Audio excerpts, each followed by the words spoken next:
Le thème, c'est la décroissance, et donc le thème de décroissance est écologique, bien sûr. Donc je ne suis absolument pas un spécialiste ni d'écologie, ni de la décroissance, parce que si on y réfléchissait un peu, il faut savoir que finalement c'est un sujet pour lequel il faudrait être mathématicien, physicien, géologue, climatologue, dermatologue, je ne sais pas si on peut dire ça exactement, mathématicien, physicien, enfin peut-être aussi un peu poète, parce que quand on parle de la planète, il faut aimer le beau. Et voilà. Donc il faudrait tout ça, donc finalement personne n'a une grande légitimité à en parler. Mais par contre,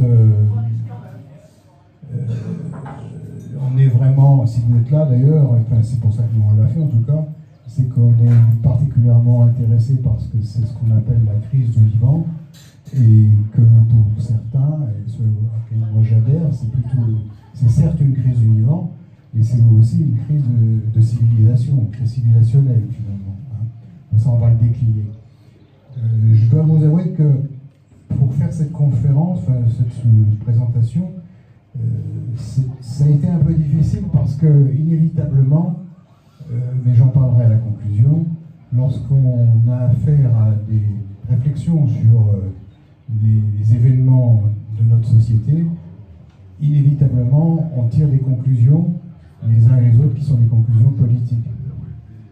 Ça c'est indiscutable, donc on va essayer de faire en sorte d'être le plus objectif possible, mais après chacun d'entre vous a certainement fait des choix ou est en mesure d'en faire, donc j'espère que ça peut vous aider à réfléchir sur ce thème-là. Donc, je vous propose de décortiquer le concept de la décroissance avec les différents stades de nos planètes, c'est-à-dire que d'où venons-nous, où nous en sommes plutôt.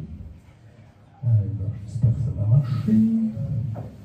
Donc, je vais vous passer une petite vidéo qui fait un peu un rappel, bon, pas très vieux, hein, juste 450 millions d'années en arrière. Hein. J'espère que ça marche. J'appuie une deuxième fois. Quand on parle d'extinction, on pense généralement aux dinosaures qui ont eu ce rendez-vous malencontreux avec un énorme astéroïde et ont disparu de la surface de la Terre. On ne pense pas à notre espèce qui pourrait pourtant disparaître dans un avenir proche. Ce que nous oublions aussi, c'est que notre planète a connu non pas une, mais 5 extinctions massives au cours du dernier demi-milliard d'années. Et nous nous approchons peut-être de la 6e, où l'une des espèces qui risque de disparaître est l'homme. Voilà. C'est engageant, hein, comme ça commence plutôt pas mal. Hein. Et donc, là, actuellement, les scientifiques nous expliquent que nous sommes dans ce qu'ils appellent l'Anthropocène. Alors, qu'est-ce que l'Anthropocène ? C'est une association de mots grecs. Anthropos, ça signifierait l'être humain, l'humanité, et scène, c'est l'étape nouvelle. À peu près, c'est ça. C'est-à-dire qu'en fait, l'être humain serait responsable d'une étape nouvelle. Voilà, c'est ça la signification de l'Anthropocène.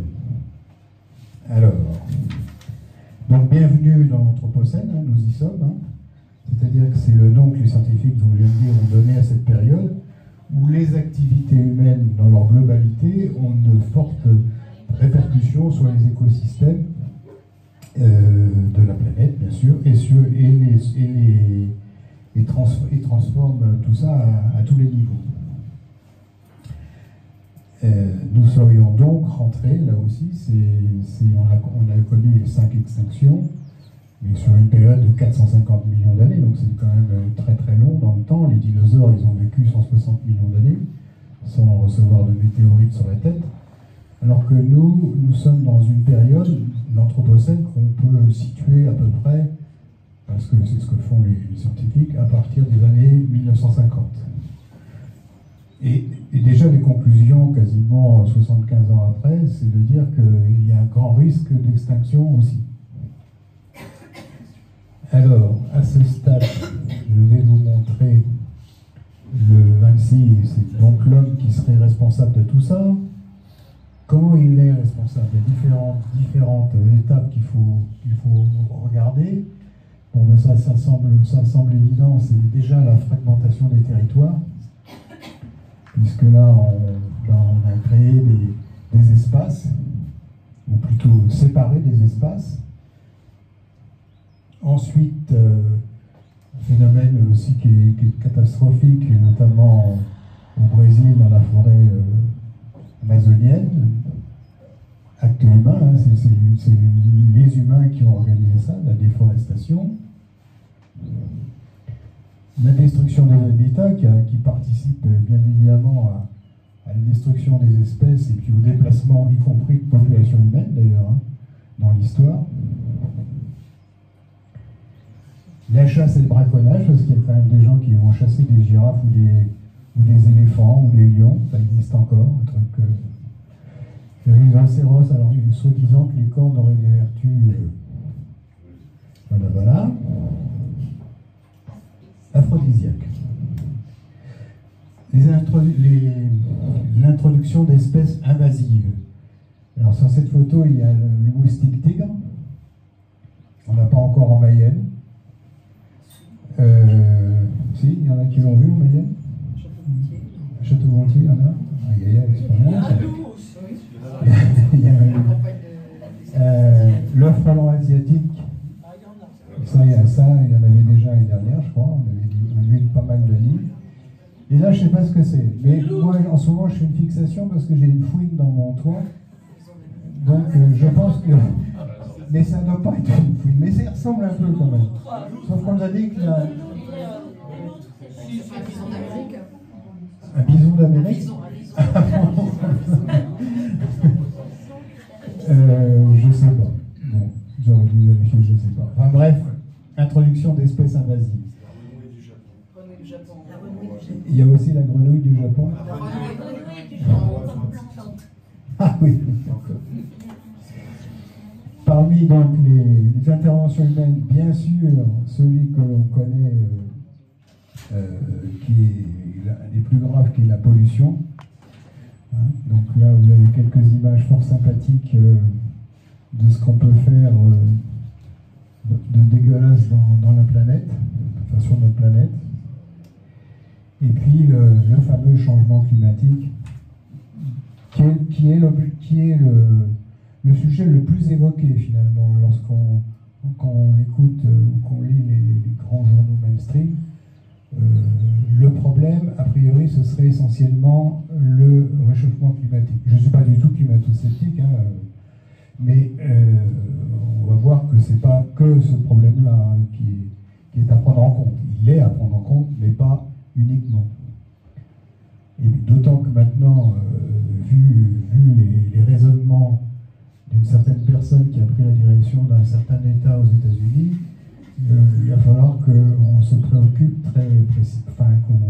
qu'on soit vigilant et des ardents défenseurs de toutes ces informations qu'on peut donner sur le changement climatique ou sur les dégradations écologiques. Alors, les causes, je vais en décliner quelques-unes. Je vais insister un peu là-dessus parce que là encore, ça confirme, enfin c'est pour faire suite à ce que je viens de dire, c'est qu'il y a une certaine forme d'invisibilité actuelle. J'ai entendu ce matin, il y a une ONG française qui s'est préoccupée sur 3 mois, et ça grâce à l'intelligence artificielle, pour le coup, bon, c'est intéressant, s'est préoccupée sur 3 mois de prendre en compte toutes les réactions climato-sceptiques en général, en France, de janvier à mars. Il y a eu 285, alors toute radio presque confondue, 285 informations climato-sceptiques pour 10 sur la même période, qui était justement, qui expliquait qu'on rentrait dans une période difficile, comme je viens de le dire, à savoir l'Anthropocène. Alors, pour vous situer les plus actifs dans cette action de climato-sceptique, c'est Sud Radio, CNews, France Info, France Info, ça m'a étonné. Ça dépend qui ils invitent aussi. Et puis, oui, Journal du Dimanche, Europe 1. Enfin, vous voyez à peu près de quoi je parle, quoi. On voit bien que c'est un secteur des médias un peu déjà, sauf France Info. Alors, les causes de l'extinction, pour enclencher une extinction de masse aussi importante sur cette période aussi courte, 1950 à... On n'est pas complètement tous morts, mais enfin bon, il y a une période, on rentre dans une période difficile.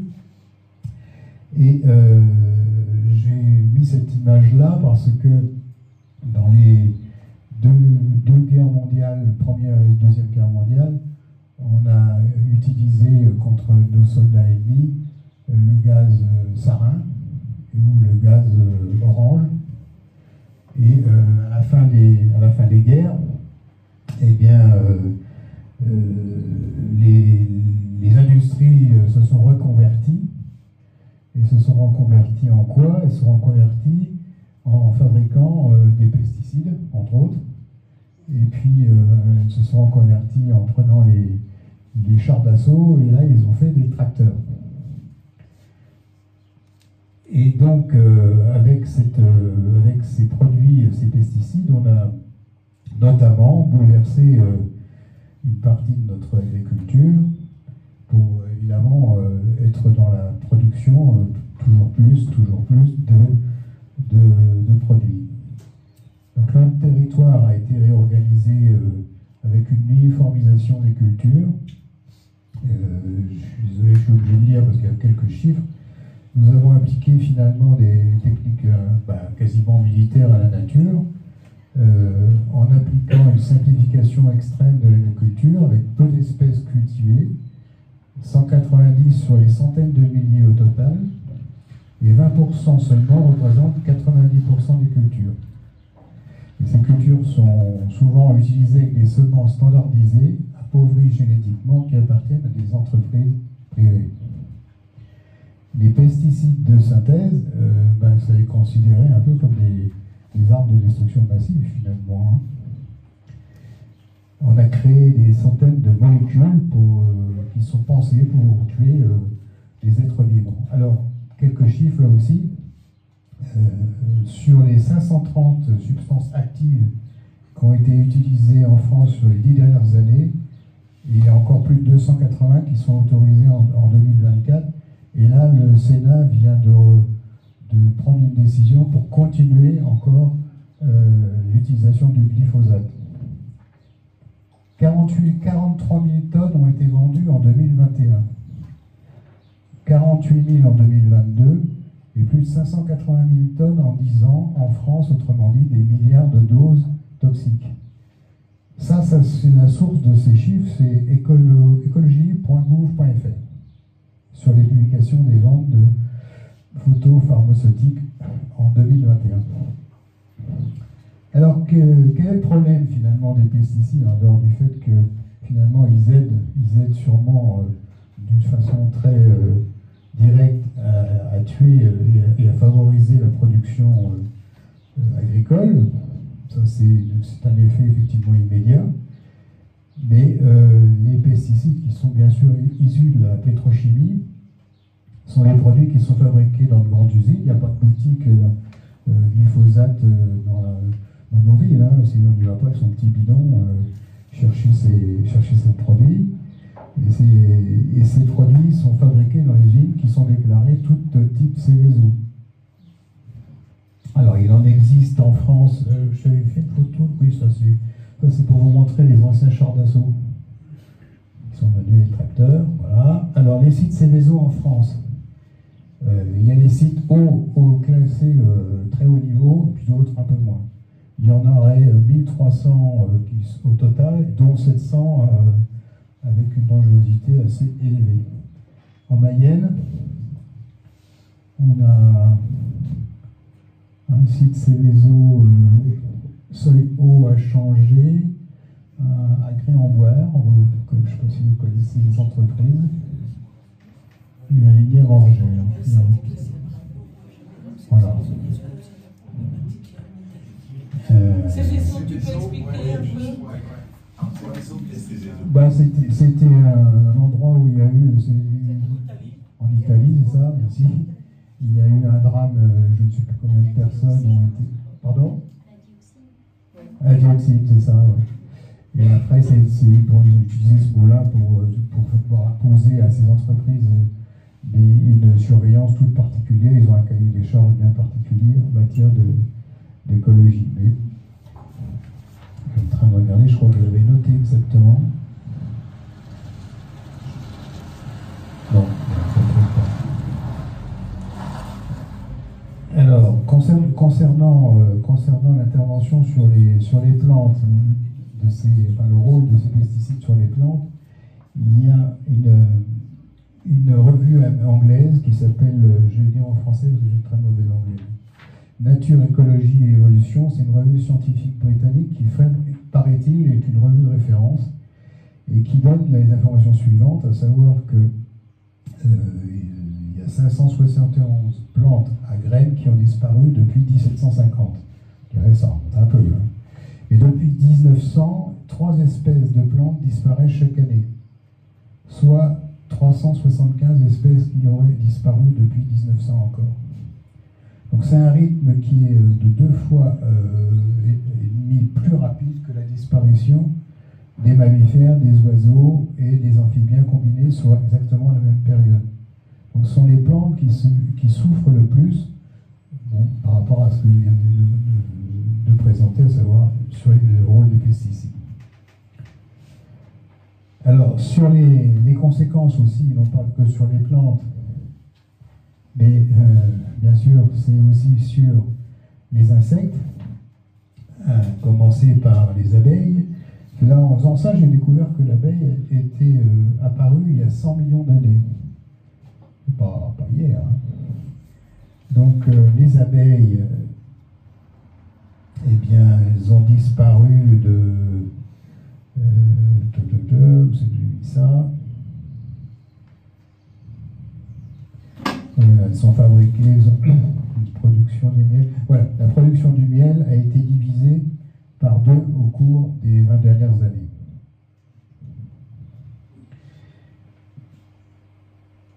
Ça, c'est une étude intéressante. Elle s'est passée en Allemagne.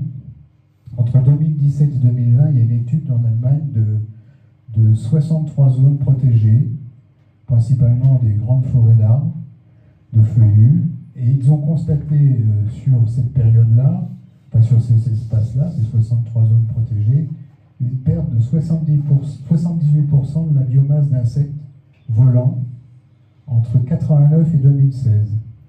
Soit 78% d'insectes de moins en 27 ans. Sur 63 zones protégées en Allemagne. Donc c'est quand même ce qu'on pourrait appeler une chute plus que vertigineuse. Alors, voilà, ça c'est, je vous l'ai dit. Bon, bien sûr, il y a quand même des gens qui alertent sur ces sujets-là. J'ai fait quelques photos d'articles parus dans le monde. Les populations d'insectes en chute, c'est récent, hein, ça date il y a un mois, je crois, même pas. En chute libre, les gens disent mais on ne comprend pas pourquoi on n'en parle pas plus. Les médecins alertent tout le monde parce qu'il y a effectivement des conséquences, non pas sur les plantes, j'en ai parlé, il y a sur les insectes, les animaux, j'en ai parlé aussi, mais c'est aussi sur l'humain. Alors, ceux qui ont leur permis depuis longtemps, et ils se rappellent que quand ils faisaient des longs trajets, il fallait s'arrêter pour nettoyer le pare-brise. C'est fini. Hein. On en a un peu, mais voilà. Donc, ça c'est assez incontournable comme argument. Hein. Alors, bien sûr, les oiseaux. Alors là, c'est pareil, l'effondrement, s'il n'y a plus d'insectes, on comprend tout de suite pourquoi ça a une conséquence sur les oiseaux. Entre 1980 et 2017, 57% des oiseaux ont disparu en milieu agricole en Europe. Donc plus de la moitié, quoi. Ça, on l'observe aussi, hein, quand on est ici à la campagne. Les chauves-souris. Hein, les chauves-souris, c'est pour ça qu'il y a des zones protégées qui se nourrissent bien sûr d'insectes. C'est moins 30% sur les 10 dernières années. Ça, c'est vrai aussi dans nos océans, puisque là, il y a une disparition, une réduction de 40% du phytoplancton dans les océans. Juste un petit mot concernant, pour un retour sur les pesticides, on a retrouvé jusqu'à moins 3000 mètres des molécules de DDT, alors que l'insecticide est interdit depuis plusieurs décennies. Donc ces produits s'accumulent dans l'environnement, et donc ben voilà, ils ont du mal à disparaître. Ça, c'est les sources WF, Ifremer et Nature France. Alors, les conséquences ne sont pas que sur les plantes, les insectes, les oiseaux, les animaux, sont aussi sur l'humain.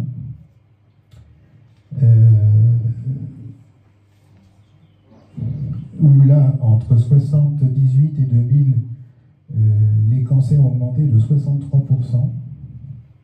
Et le nombre de personnes de moins de 50 ans atteintes d'un cancer a augmenté de 79% au cours des 30 dernières années. Bon, vous pouvez lire, hein, c'est quand même assez préoccupant. Les maladies, pareil, hein, les maladies ne sont pas en reste, hein, puisque entre 1990 et 2015, le nombre d'essais liés aux maladies neurodégénératives a augmenté de 37%. Et malheureusement, Alzheimer, il y a des estimations comme quoi il devrait doubler d'ici 2050. Bon. Oui. C'est une estimation. J'ai oublié quelque chose d'important que je voulais dire pour faire un petit peu d'humour, parce que ce que je vous annonce c'est quand même pas très gai. Et je voulais vous dire qu'il faudrait, vous savez, comme quand on regarde des émissions où on nous alerte sur soit sur le côté violent ou autre, donc là c'est s'il y a des âmes sensibles, ben, il faut encore partir, quoi. Mais bon, et j'aurais dû vous dire ça au début. Voilà, bon, c'est passé. Alors, ce qui m'a inquiété, moi, enfin, tout m'inquiète un peu, mais bon, là, les enfants. Alors, les enfants, ils sont, eux, particulièrement concernés. Les problèmes cognitifs augmentent, la dyslexie, la dyscalculie, la dyspraxie. Dyspraxie, je crois que c'est l'histoire des mouvements, hein, c'est ça. Déficit de la coordination, déficit de l'attention, l'autisme, dépression, troubles liés à l'agressivité, problèmes de développement, etc. Le cancer aujourd'hui est aujourd'hui la première cause de mortalité chez les jeunes en France.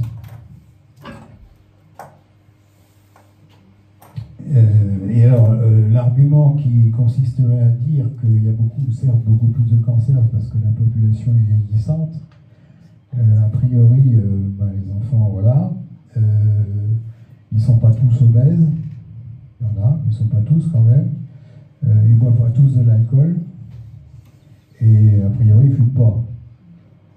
Donc, voilà ce qu'on peut en conclure, quoi. Alors, j'en suis là. Maintenant, c'est un peu longué, vous allez dire, mais au fait, quand est-ce qu'il va nous parler de décroissance? Mais je l'ai fait volontairement parce que, encore une fois, pour revenir à ce que je disais tout au début, c'est-à-dire que tous ces éléments-là, que vous connaissez peut-être d'ailleurs, hein, sont en train d'être mis un peu sous le tapis. Et on évoque beaucoup, ce que je disais tout à l'heure, uniquement le côté réchauffement climatique. Alors, la pollution, le fameux réchauffement climatique étant lié à les émissions de CO2, en 2021, et 10% des ménages, c'est ce que montre ce petit graphe-là, Les 10% des ménages possèdent 76% du patrimoine global.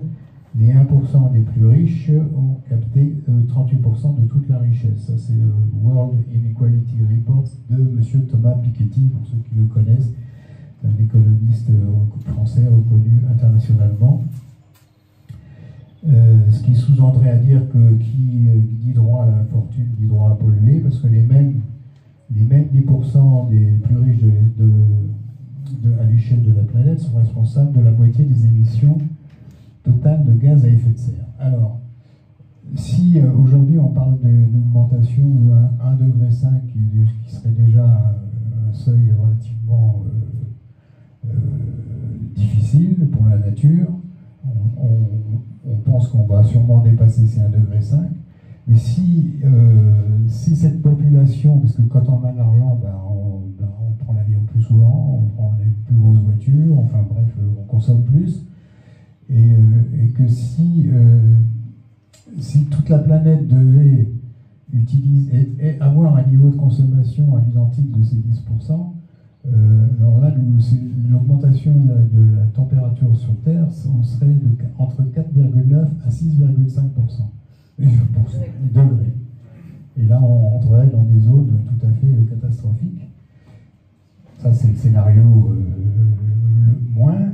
Et si on faisait l'inverse, c'est-à-dire que si on demandait à tous ceux qui consomment beaucoup d'avoir la même en relation par rapport à l'émission d'effet de serre, on réglerait le problème climatique. C'est-à-dire que si une certaine population ne prenait plus l'avion, je ne focalise pas que sur l'avion, mais enfin disons qu'elles avaient le même niveau de consommation que ce qu'on appelle les gens pauvres, le réchauffement climatique, il n'y en a plus.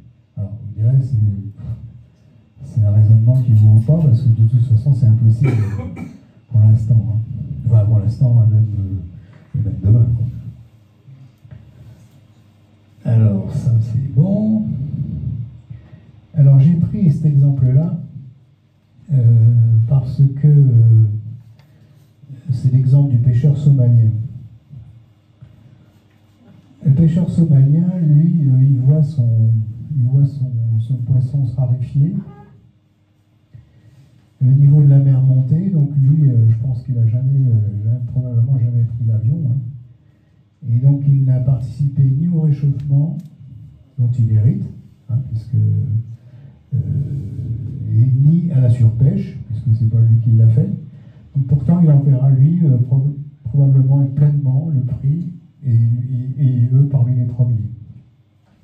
Donc ce sont finalement les populations qui sont les plus vulnérables, à commencer celles des pays les plus pauvres, qui boivent l'eau polluée ou qui respirent les fumées toxiques, pour forcer un peu le trait.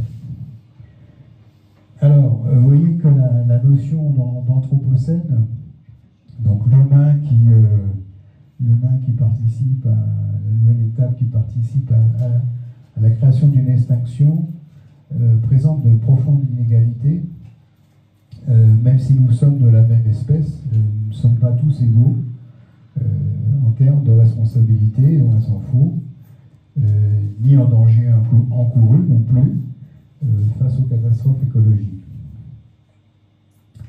Alors, j'ai mis ce petit dessin parce que je trouvais qu'il fallait être un peu d'humour. Et là, sur ce dessin, on voit des supposés, je ne sais pas quoi, martiens, qui disent surtout n'atterrez pas sur cette planète, elle est en plein d'éconocène. Alors, je profite de ça parce que monsieur, je n'arrive jamais à Elon, c'est ça? Elon Musk. Elon Musk, lui, il a un projet d'aller s'installer sur une autre planète, qui serait la planète Mars, parce qu'il considérait que finalement, le système que lui préconise et auquel il participe activement, c'est on utilise la planète telle qu'elle est jusqu'à plus soif, et puis de toute façon, on trouvera bien d'autres solutions, et donc on anticipe un peu et on va essayer de s'installer sur Mars. On voit même des gens qui commencent à faire des petites balades galactiques dans des fusées qui sont allouées par M. Musk et ses sociétés. Et d'autres personnes qui font partie de cette mouvance-là, je pense à Zuckerberg, qui est le fondateur de Facebook, qui vient d'ouvrir en Californie un abri atomique, on pourrait appeler comme ça, de 500 mètres carrés, avec une piscine, si vous voyez le niveau de délire. Et donc là, il manque de peau. Il y a la presse américaine, une presse américaine qui est tombée dessus, et il expliquait non, c'est une cave. J'aime beaucoup le vin, c'est une cave. Et le journaliste américain expliquant qu'ils étaient en train de voir d'autres personnalités milliardaires américains qui s'installaient eux en Nouvelle-Zélande, un peu comme transformer la Nouvelle-Zélande en situation pour les overclass, quoi, pour ceux qui disent bah oui, la planète elle risque vraiment de morfler, donc il faut qu'on s'installe quelque part avant qu'on puisse aller s'installer ailleurs. Alors, ça c'est bon. Alors, j'ai fini là-dessus, hein, parce que après, je pense que vous allez dire toujours plus, de mieux. Je passe ça. Ça va marcher. La planète pourrait être sur une trajectoire de plus 7 degrés, la biodiversité continue de se dégrader, les choses ne s'améliorent pas spontanément. Je crois en la croissance écologique, pas à la décroissance verte. Nous ne croyons pas dans la décroissance, nous croyons en la puissance. La sobriété énergétique, ça n'est pas produire moins et faire le choix de la décroissance. Le choix de décroissance n'est pas une réponse aux défis climatiques, non. Voilà. Je vois que ça vous êtes bien cassé, hein. Bon. Non, parce que même si certains... il y a une autre, hein. Je ne sais pas si ça marche, hein. Si ça va marcher. Évidemment, on va passer à la 5G. Je vais être très clair. La France, c'est le pays des Lumières. C'est le pays de l'innovation. Et beaucoup des défis que nous avons sur tous les secteurs, ils se relèveront par l'innovation. Et donc on va expliquer, débattre, lever les doutes, tordre le cou à toutes les fausses idées. Mais oui, la France va prendre le tournant de la 5G parce que c'est le tournant de l'innovation. Et j'entends beaucoup de voix qui s'élèvent pour nous expliquer qu'il faudrait relever la complexité des problèmes contemporains en revenant à la lampe à huile. Je ne crois pas au modèle Amish. Et je ne crois pas que le modèle Amish permette de régler les défis de l'écologie contemporaine. Voilà. Alors ça a suscité pas mal de réactions, cette vidéo, quand il l'a fait. Je l'ai mise pas parce que j'aime particulièrement M. Macron, mais surtout pour faire une observation sur la façon dont on nous présente toujours ça, c'est-à-dire c'est l'innovation, c'est la nouveauté, donc c'est bien. Progrès. C'est le progrès. Alors que la 5G, je ne sais pas si vous l'utilisez, vous.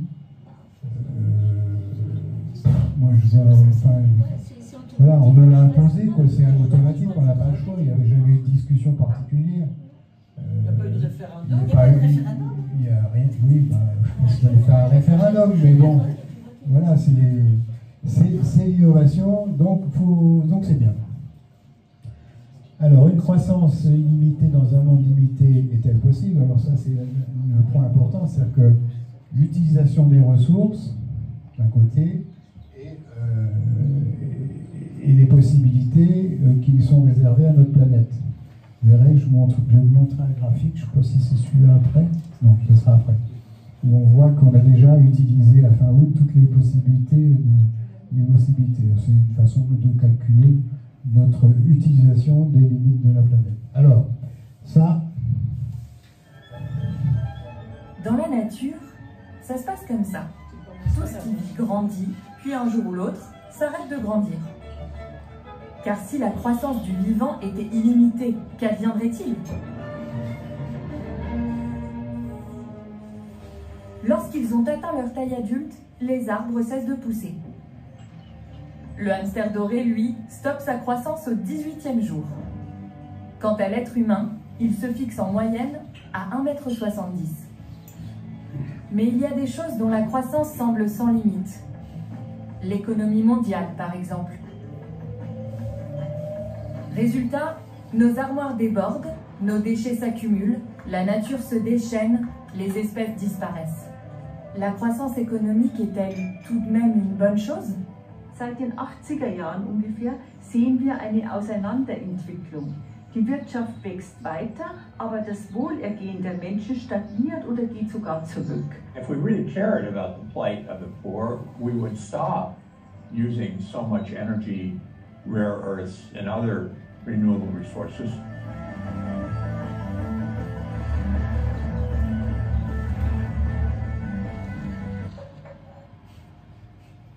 C'est bien cette image, hein? Ouais, presser le citron.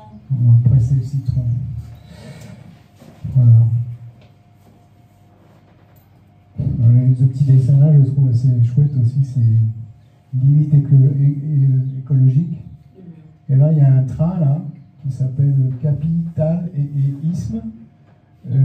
Moins vite, il faut aller moins vite. Et alors, il y a un autre qui lui dit, bah ouais, mais dans le wagon à US, il réclame plus de soda dans le menu. Puis il y en a d'autres qui disent, bah nous, quand est-ce qu'on peut descendre?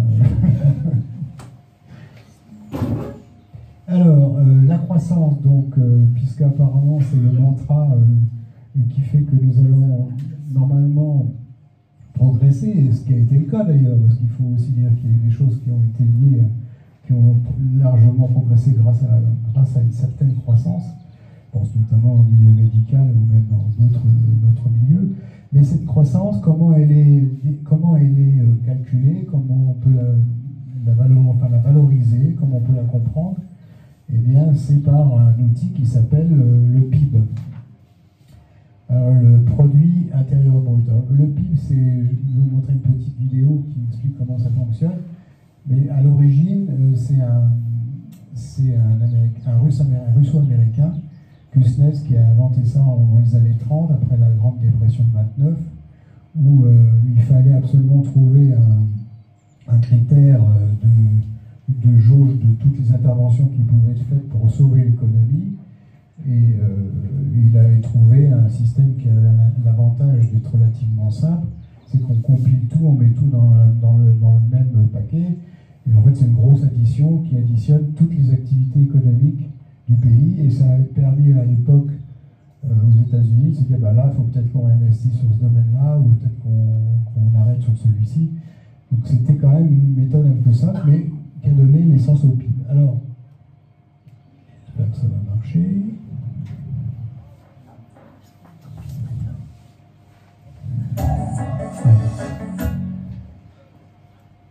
Qu'est-ce que le produit intérieur brut?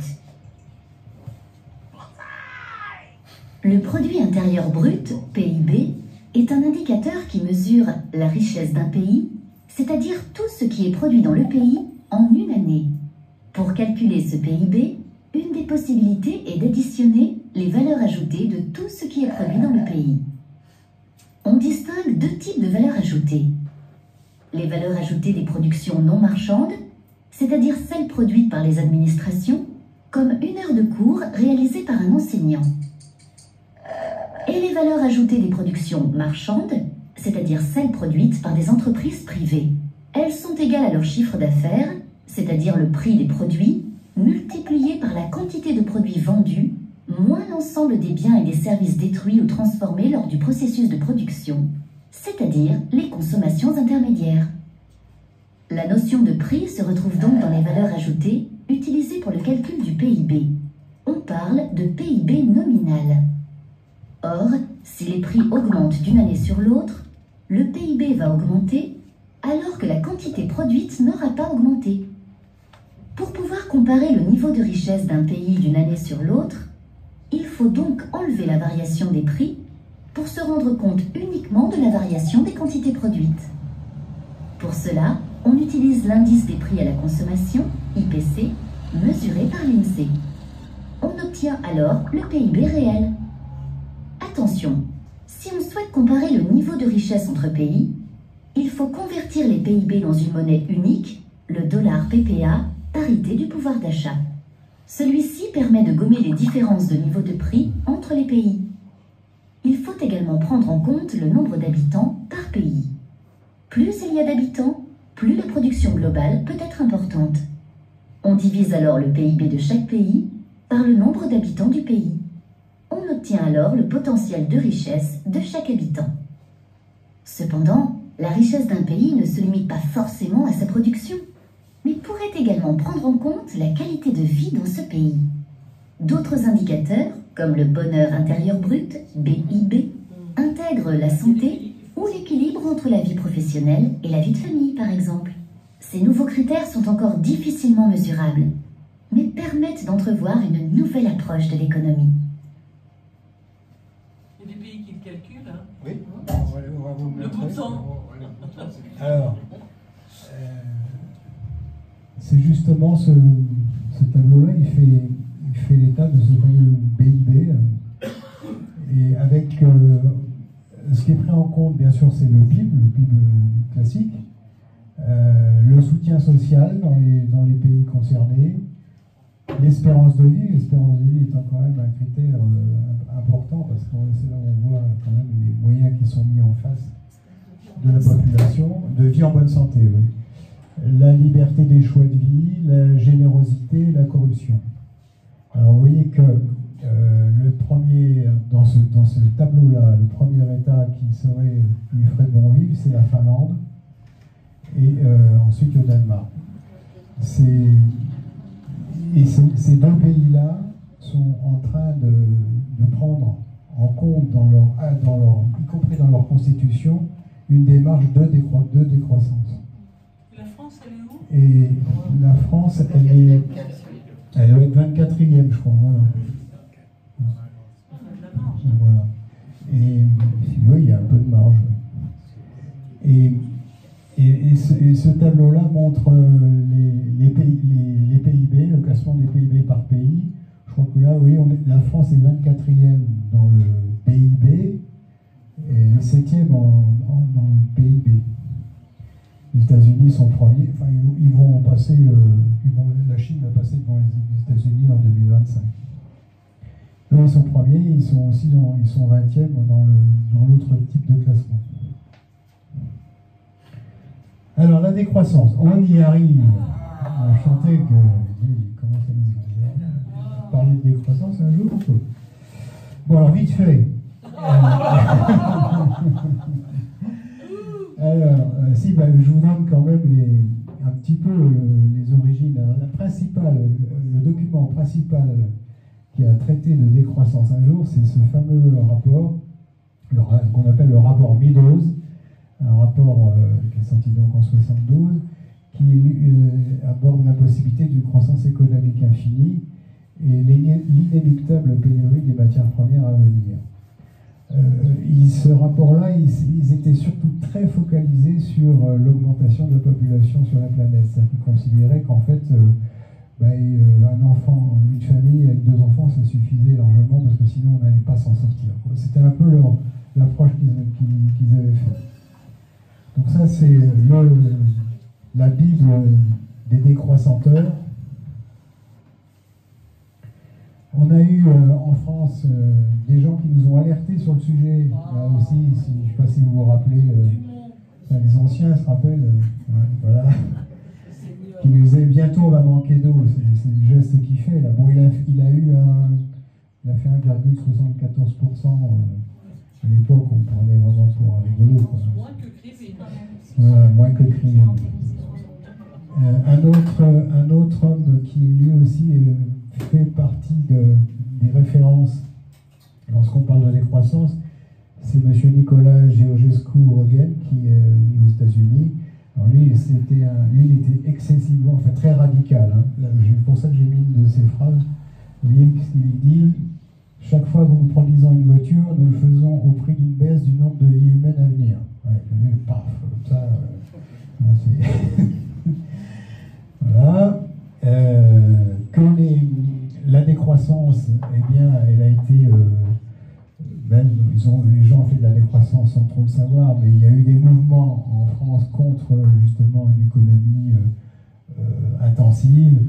Je pense notamment les luttes paysannes contre le remembrement. Même si M. Pisani, là, qui était ministre de l'Agriculture à l'époque, quand il a écrit quelques années plus tard, il a avoué qu'il avait fait peut-être une erreur. Il y a eu des mouvements importants contre les autoroutes, notamment à Paris. Tout ça, c'est dans les années 70, hein, contre la circulation dans la rive gauche de Paris. On a eu beaucoup de manifestations contre l'installation des centrales nucléaires, notamment, là, l'image, là, c'est à Plogoff en Bretagne. Donc tout ça, c'était dans les années 70-77. Ces gens-là ont été eux aussi très influents dans la démarche de décroissance. Vous connaissez peut-être surtout Albert Jacquard, qui a écrit vers le temps du monde fini, un peu moins Serge Latouche, et pourtant lui il a eu un raisonnement très politique sur l'approche de la décroissance, c'est-à-dire qu'il considérait que le capitalisme allait nous emmener à la catastrophe, mais que les expériences de socialisme n'ont pas fait non plus mieux, puisqu'ils étaient eux aussi enclins dans une démarche productiviste. Donc son raisonnement, c'était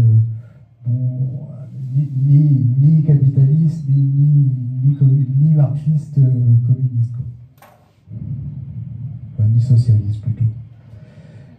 Lui aussi, peut-être que vous le connaissez, hein, Pierre Rabhi, lui, il a voulu se présenter aussi, mais malheureusement, il n'a pas eu assez les signatures. Et puis, d'autres mouvements récemment qui ont eu lieu sur le thème de la décroissance, c'est la fameuse ZAD de la Notre-Dame-des-Landes contre l'aéroport, et puis plus récemment, la bagarre contre l'autoroute A69 et son nom. On a eu aussi pas mal concernant la communication liée à l'économie, des mouvements contre la publicité qui prend trop de place dans nos sociétés. Ça, c'est pour vous montrer qu'il y a une activité maintenant de presse assez conséquente en matière de décroissance. Il y a un mensuel, La Décroissance, un autre mensuel qui s'appelle Socialterre, dont on va parler tout à l'heure. Ça, c'est Silence. On a une revue plus intello, on va dire, Entropia. Bon, c'est pas non plus, il n'y a pas... Alors voilà, on arrive. Qu'est-ce que la décroissance? Voilà.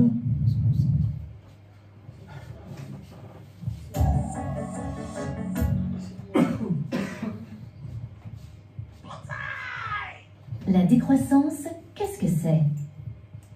Tous les pays partagent un même objectif, produire chaque année plus de richesses que l'année précédente pour avoir ce que l'on appelle de la croissance. Pourquoi vouloir produire toujours davantage? Parce qu'il est généralement admis que plus un pays a de richesses à partager, plus il peut augmenter le niveau de vie de ses habitants. Pourtant, depuis les années 80, certains prônent non plus la croissance, mais la décroissance. Leur logique est la suivante. Plus on produit, plus on pollue, et plus on épuise les ressources naturelles, pétrole, gaz, charbon, sable, eau, etc. Selon eux, comme ces ressources ne sont pas illimitées, et que la population mondiale ne cesse de croître, nous serons inévitablement confrontés à d'importantes pénuries, ce qui risque d'engendrer de graves crises économiques, environnementales et géopolitiques, voire même l'extinction de l'espèce humaine. C'est pour anticiper ces crises que les partisans de la décroissance préconisent de réduire progressivement la production mondiale. Il est inenvisageable d'exiger des pays en développement de stopper leur croissance, alors que leur population ne peut pas toujours répondre à ses besoins les plus essentiels et qu'elle consomme beaucoup moins de ressources naturelles que celles des pays développés. C'est pourquoi ce serait d'abord à ces derniers de réduire leur production. Pour que la production baisse, il faut que la consommation diminue. Il faudrait donc que chacun se montre moins gourmand et change sa façon de consommer. Par exemple, au lieu de jeter et d'acheter du neuf, donner, échanger ou acheter d'occasion. il faudrait également être moins individualiste, plus solidaire.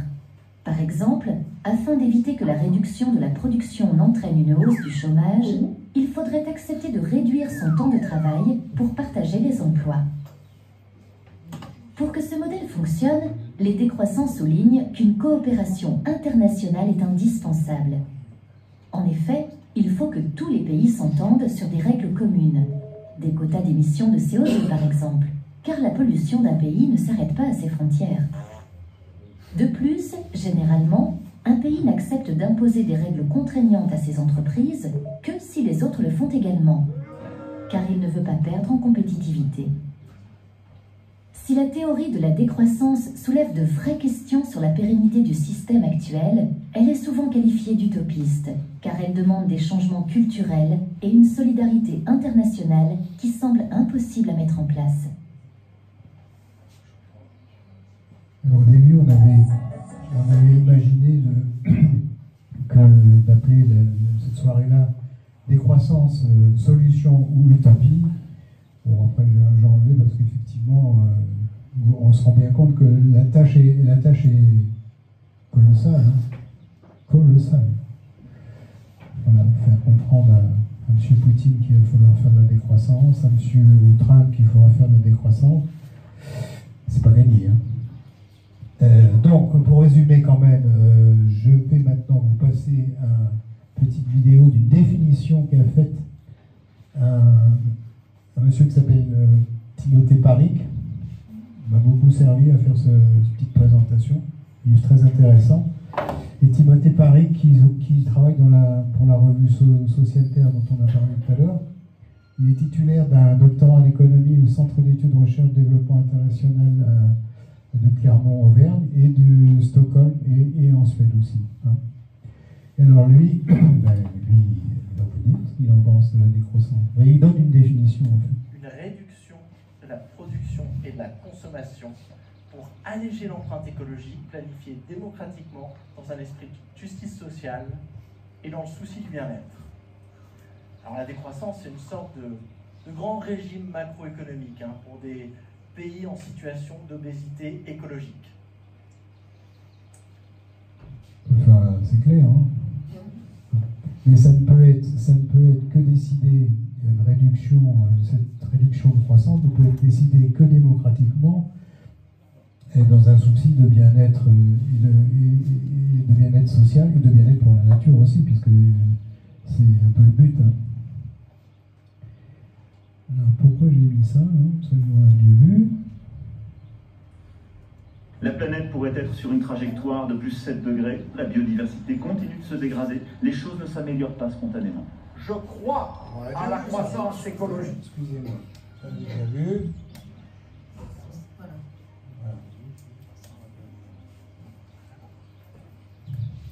Chacun son truc. Il y en a qui aiment croire aux ovnis, pour d'autres c'est le monstre du Loch Ness. Vous avez l'astrologie, la voyance, les reptiliens, la Terre plate. Il y a aussi la légende de la croissance verte. Alors celle-là, elle fait fureur chez les économistes. La croissance verte, c'est cette théorie qu'on peut à la fois toujours produire plus, tout en polluant moins. Donc pas besoin de se limiter, car la croissance dans les pays riches serait devenue dématérialisée, sobre, propre, en un mot, verte. Cette histoire, on l'entend partout.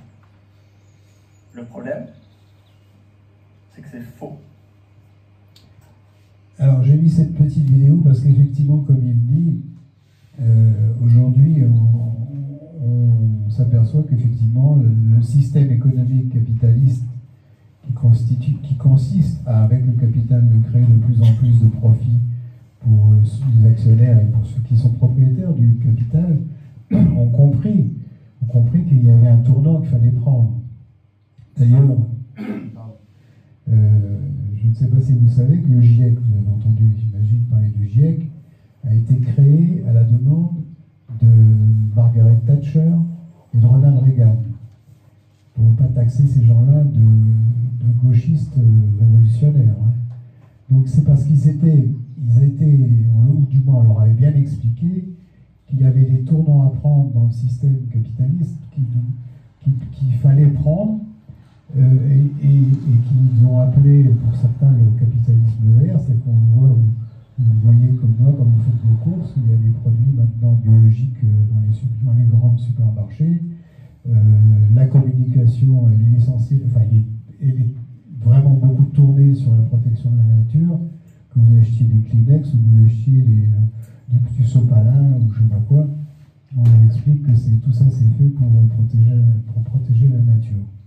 En soi, c'est pas mal non plus, hein, je ne conteste pas, mais on n'est pas dupe. Ça sera toujours de la production en fait.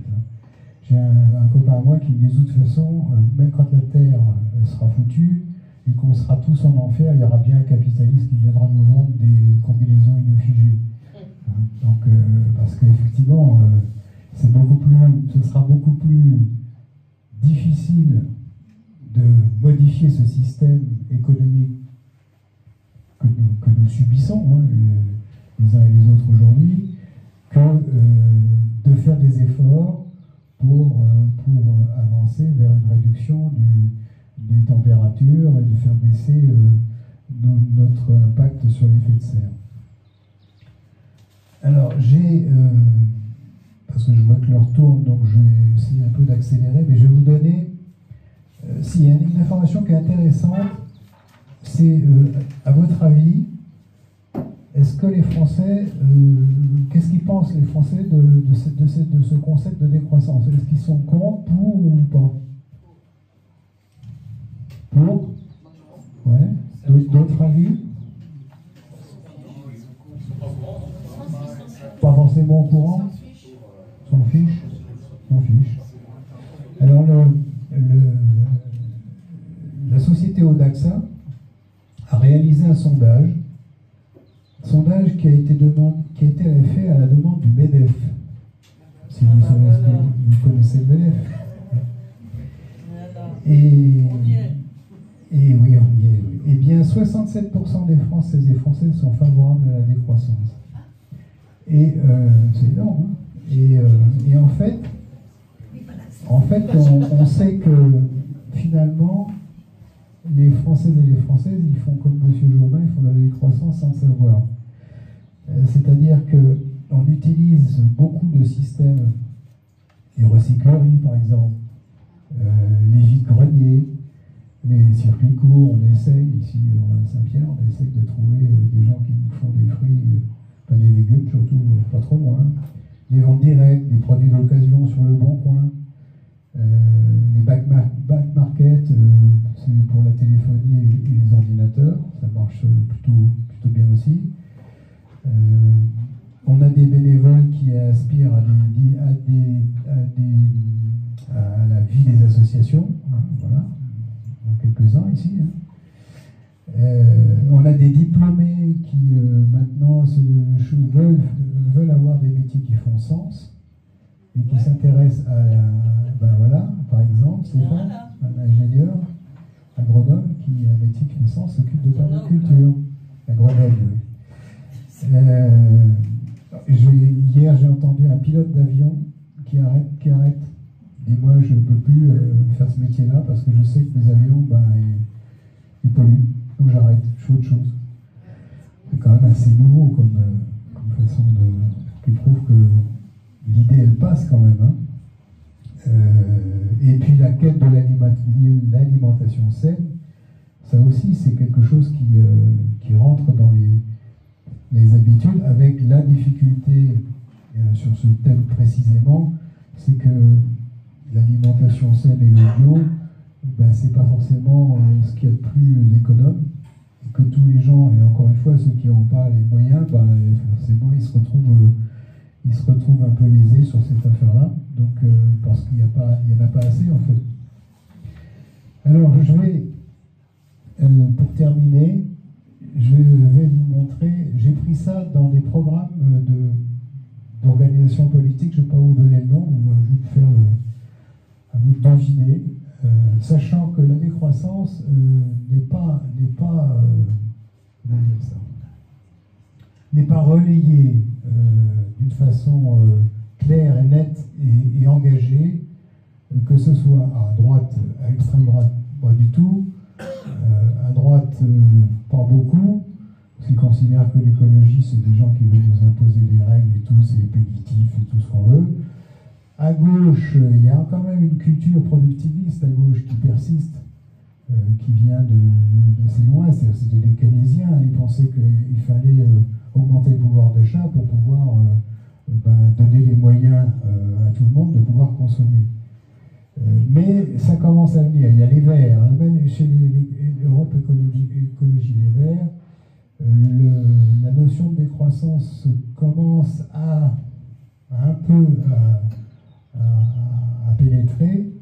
Il y a d'autres mouvements qui l'intègrent, je pense des mouvements comme le NPA qui eux disent nous on est pour un système qui s'appellerait l'écosocialisme, donc on démarrerait avec des notions de décroissance et en même temps des notions liées au socialisme. Il y a d'autres organisations d'ailleurs qui préconisent ça.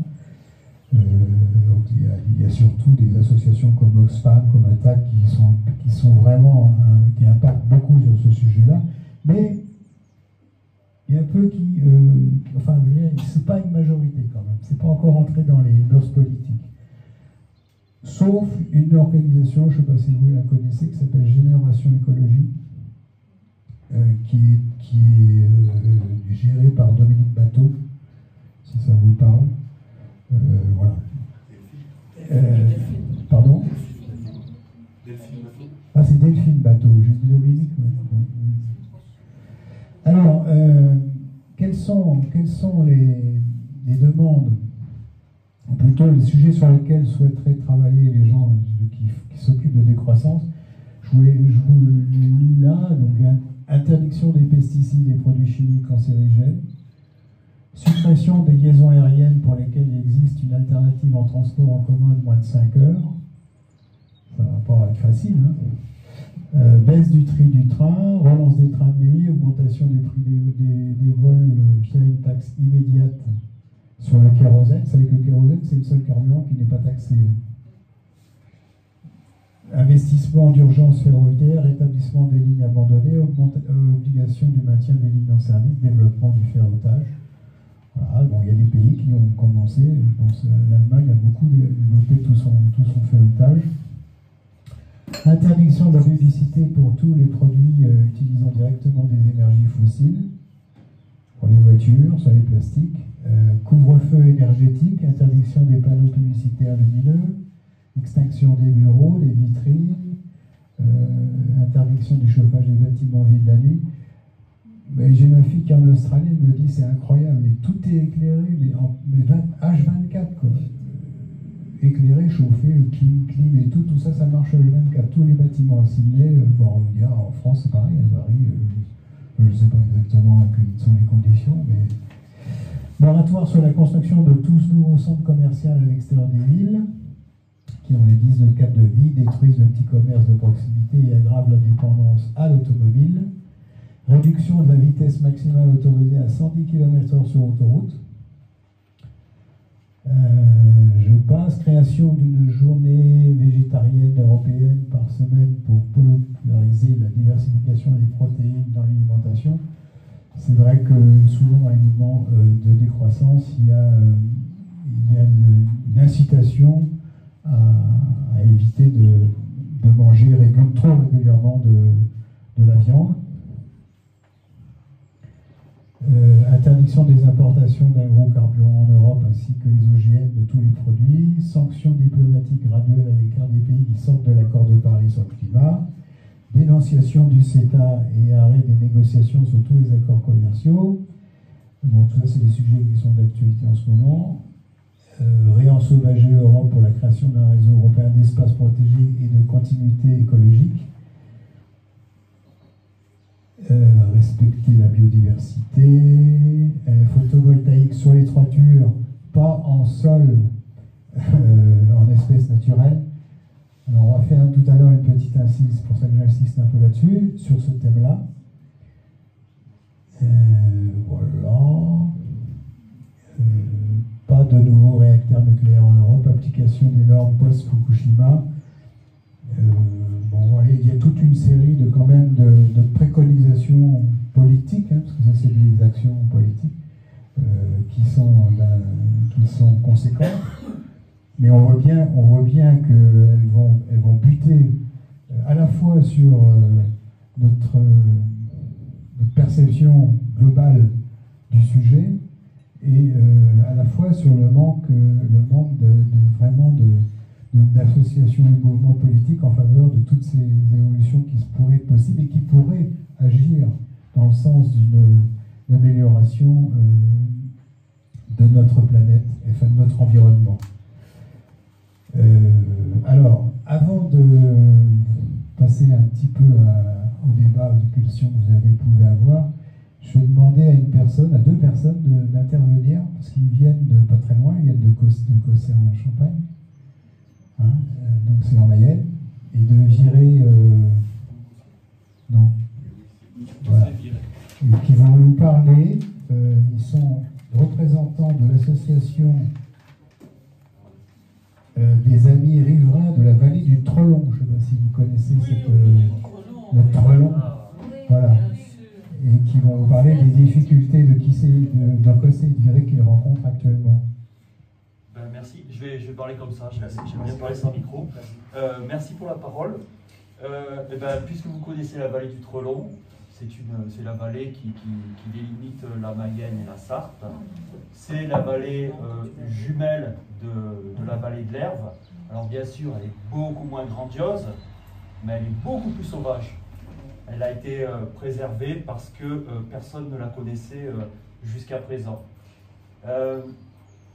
Actuellement, les voisins cherchent, donc tous les voisins de Cossé, de Viré, cherchent à protéger cette vallée et à lui attribuer par le département un label espace naturel sensible. Ça fait plus de 30 ans que cette vallée est étudiée par l'ensemble des naturalistes, des écologues, des historiens, des archéologues, des spéléologues. Ce week-end va avoir lieu le grand rassemblement de toutes les associations naturalistes de Mayenne dans la vallée du Trelon.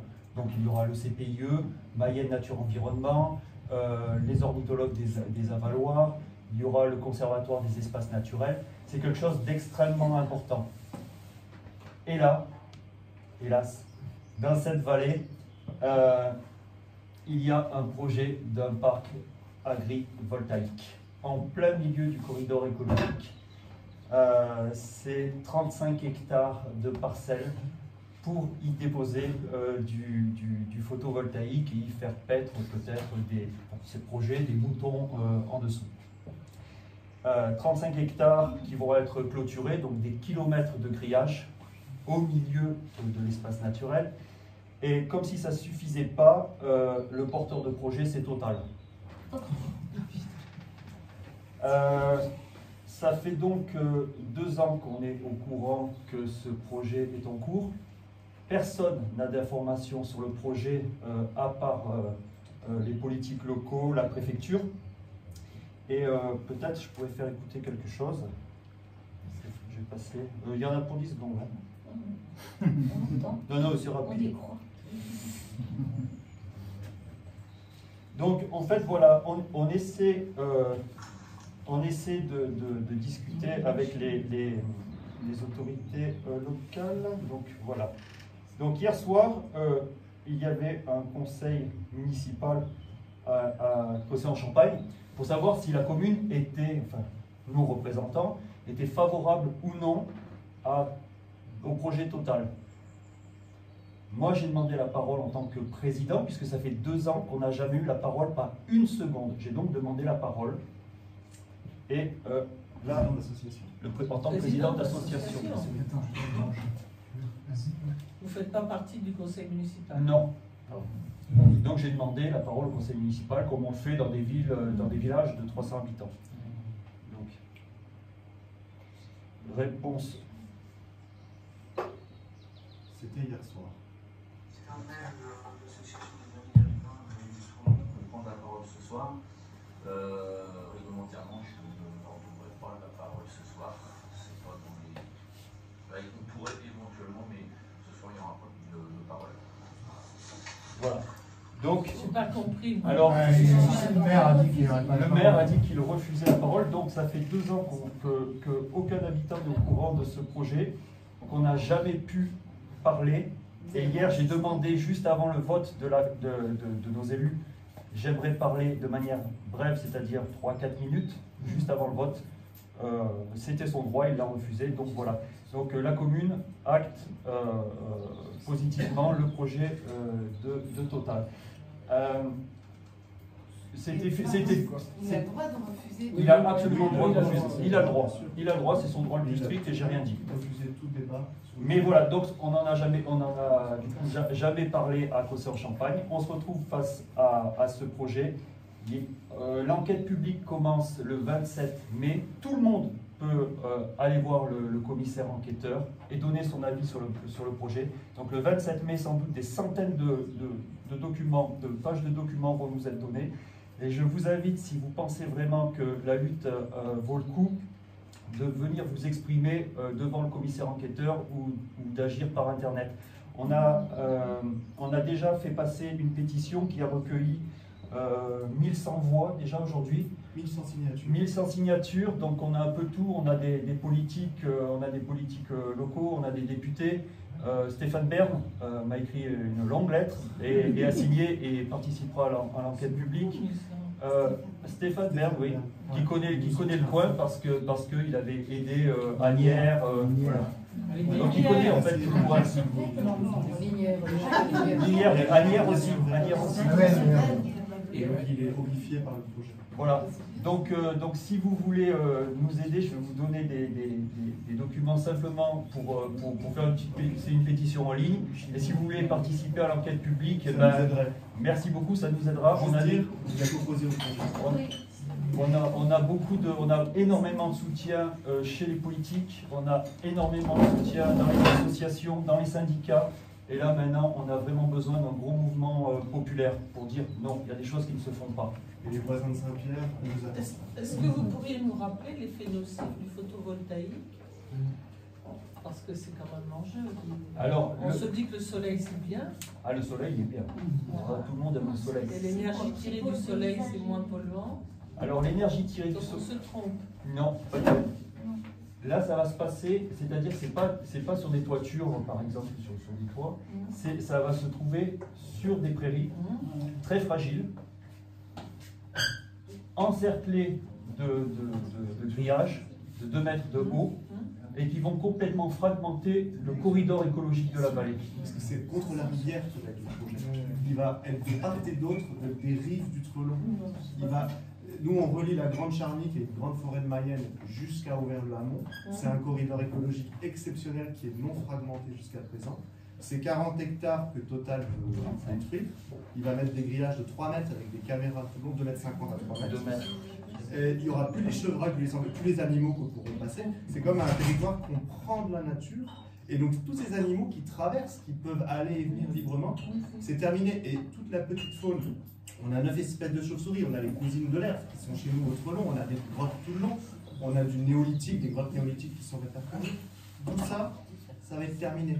Total, une des pires multinationales de la planète. Ouais.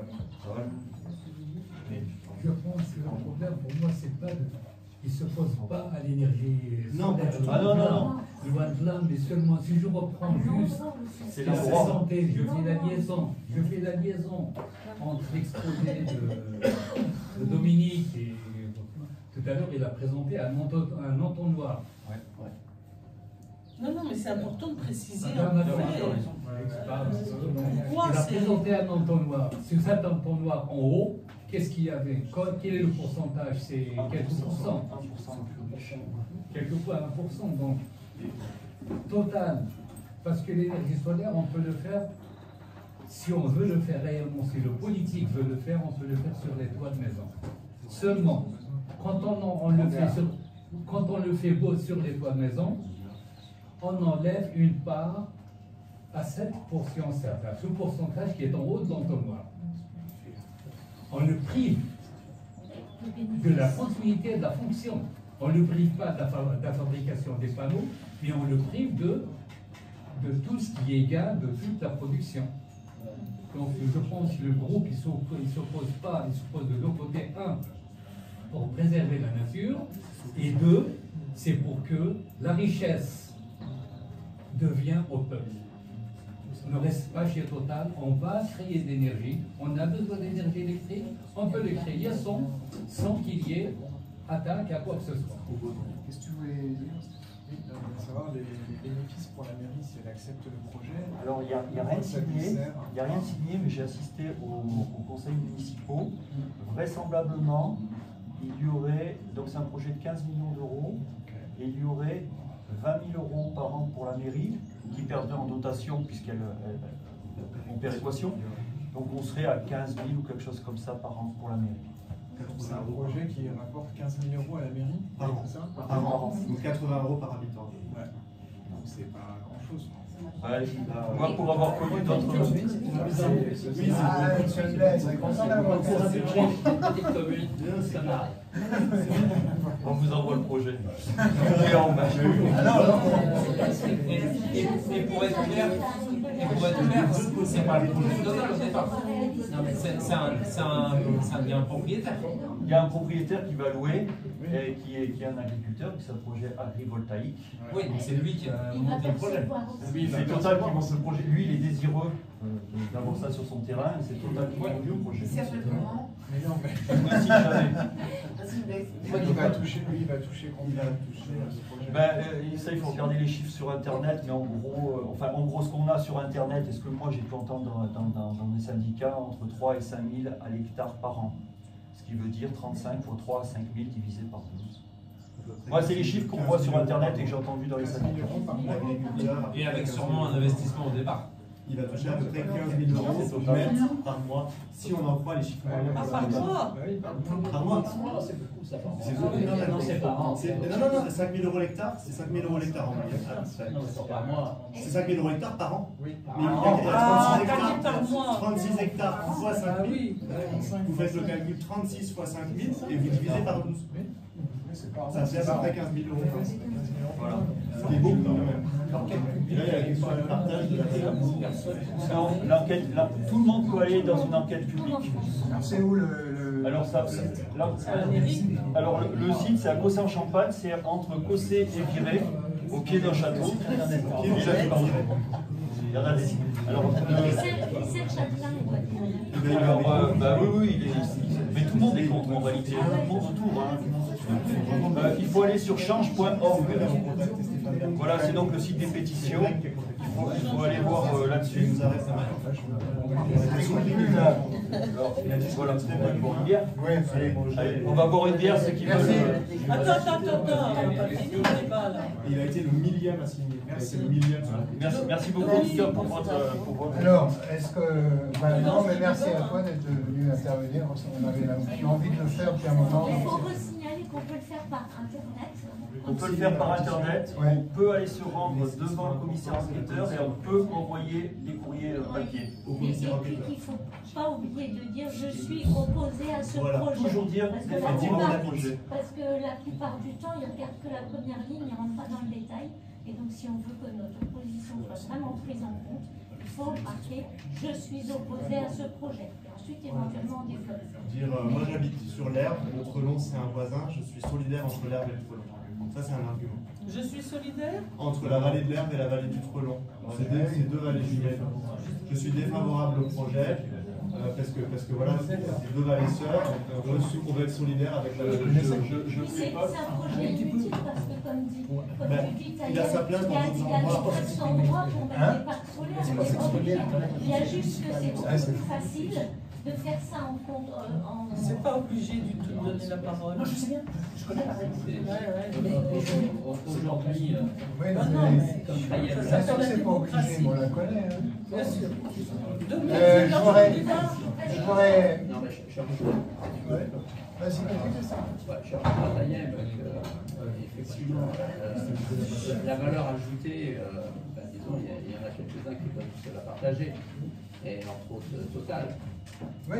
Et effectivement, dans le photovoltaïque, il y avait des projets totalement cohérents sur des toitures, et entre autres dans le milieu agricole, quand on voulait investir dans un bâtiment, de penser les deux en même temps, c'était, je crois, totalement pertinent.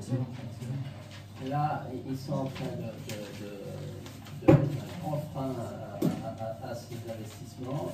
Cette catégorie où les agriculteurs investissaient dans les projets de 100 à 500 kg, c'était en cause ces projets que l'on a couramment, eh bien, ils baissent le prix de rachat pour mettre un frein à tous ces projets. Et ça, je trouve ça un peu fou. Et c'est bien dans le partage de la valeur ajoutée, effectivement. Mais ces sociétés puissantes, on va dire, eux, ils arrivent toujours à faire passer leur projet. Nous, on a décidé que ça passe pas. C'est plus facile de faire passer un projet à cette échelle, parce qu'il y a des lobbies, etc. Que, je crois qu'on en a déjà parlé, que faire des petites unités qui auraient toujours place. Et bien là, on n'y arrive pas. Je reviens quand même à notre débat sur la décroissance. S'il y a des questions sur là-dessus, avant de vous laisser vous exprimer, je vais vous parler d'un livre, un livre d'un japonais, un docteur en philosophie qui s'appelle Kohei Saito, qui exerce à l'université de Berlin et qui est professeur à l'université de Tokyo aussi. Et ce Kohei Saito est un marxiste au sens marxiste, et il s'est intéressé à la correspondance de fin de vie de Karl Marx. Pour ceux qui connaissent l'histoire de Karl Marx, qui était donc celui qui a écrit en association avec Friedrich Engels Le Capital, a eu beaucoup de mal à terminer les deux Capital 2 et Capital 3, et que c'est Friedrich Engels qui les a faites à sa place, parce que Karl Marx, à cette époque-là, il s'occupait de savoir comment les carottes pouvaient pousser. C'est un raccourci pour dire qu'il s'occupait beaucoup d'écologie, d'environnement, de culture. Enfin, il s'était devenu à la fin de sa vie un expert en la matière, et on le retrouve dans les correspondances qui sont en train de sortir, et et c'est ce monsieur qui est à l'origine, Kohei Saito, qui est à l'origine de ça. Alors lui préconise non pas un éco-socialisme comme certains, mais lui carrément un éco-communisme, au communisme au sens communiste primitif. C'est-à-dire que Marx disait les premiers chrétiens étaient des communistes primitifs. La notion de partage, la notion de société, pardon, à chacun selon ses besoins, etc., le principe de la sécurité sociale, etc. Voilà. C'est vraiment un bouquin qui est passionnant à lire. Alors bien sûr, là aussi, comme pour ce que j'ai évoqué tout à l'heure à propos de la décroissance, on rentre dans des domaines où on est dans les frontières, l'utopie et autres. Mais vous savez que le monde, il avance toujours avec des utopies. Hein. Le monde, il n'avance pas avec des choses qui sont déjà existantes. Il avance avec des événements nouveaux, dont les utopies qui deviennent parfois des réalités. De mauvaises réalités, certes, dans certains cas, mais on peut espérer aussi qu'on puisse faire bien quand même dans d'autres cas. Voilà ce que je voulais vous dire concernant Kohei Saito. Excellent. Best-seller international. C'est un truc qui a été traduit en je ne sais combien de langues, et il fait maintenant plein de conférences en France sur ce thème-là. Voilà, à vous, si vous avez des remarques, questions,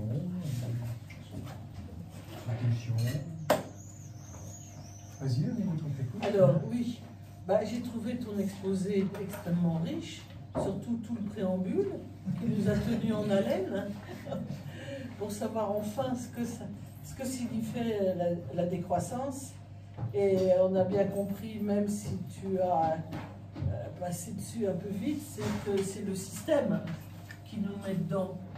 Et le système, on le connaît bien, c'est l'hyperproductivisme, c'est toujours plus, et que certains s'enrichissent au détriment des autres. Donc c'est par rapport à ce système-là que se pose la question, en effet, de changement de paradigme que ce soit écologique, économique et politique, et c'est là où le bas blesse quand même, hein, parce que même si tous les partis, même de l'extrême droite à la droite bien pensante, se saisissent de la problématique écologique pour se donner bonne mine, on sait très bien que dans la réalité, c'est pas ça qui se passe. Donc, en effet, ce changement-là, il est fondamental, et comment aborder, parce qu'il va y avoir toute une problématique de transition. Alors, tu as évoqué certains exemples très sympathiques, les brocantes, les poules dans les jardins, pour ceux qui sont à la campagne, enfin, d'autres exemples tout à fait positifs, hein, je ne les méprise pas. Mais enfin, le gros du problème, il n'est pas là, hein.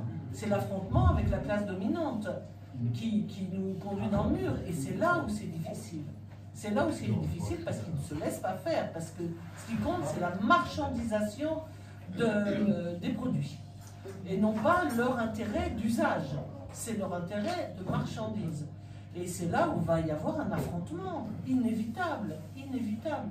On voit bien toutes les luttes qui sont menées actuellement, en ce moment en Allemagne, des métals, avec en effet des questionnements par rapport à la production d'automobiles, où le marché qui est la vache sacrée de notre système, doit faire la loi, et c'est très important en effet de se préoccuper de cette transition par rapport aux travailleurs, c'est-à-dire qu'est-ce qu'ils vont devenir, comment faire pour changer de métier, pour en effet être au service, et c'est ça la difficulté, mais l'autogestion permettra en effet cette réflexion et d'avancer, comme tu l'as dit, vers cette utopie absolument nécessaire, parce qu'on est dans le désastre, mais comment éviter l'annulation de notre humanité?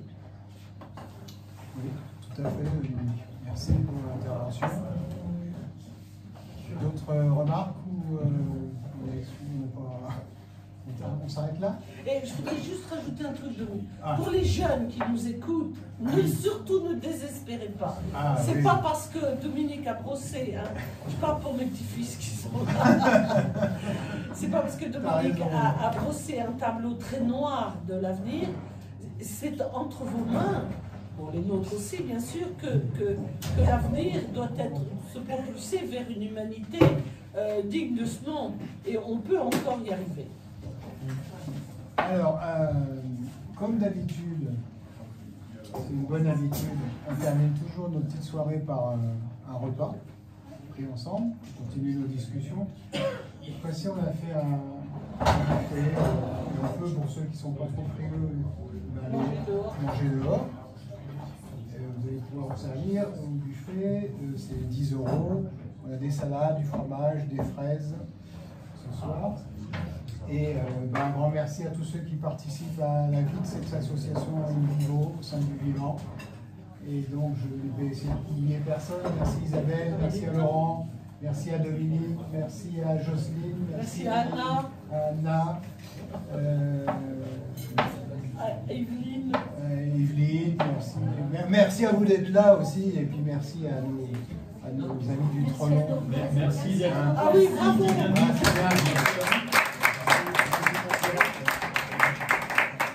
J'avais déjà proposé qu'entre la vallée du Trollon et Saint-Pierre, on fasse le jumelage. Oui, voilà.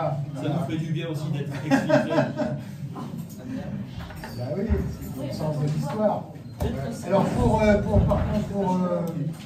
pour dîner, c'est 10 € et c'est moi qui encaisse les sous. Ah bah comme d'hab. Donc là, il n'y a pas de décroissance. On paye. Et là, c'est payable.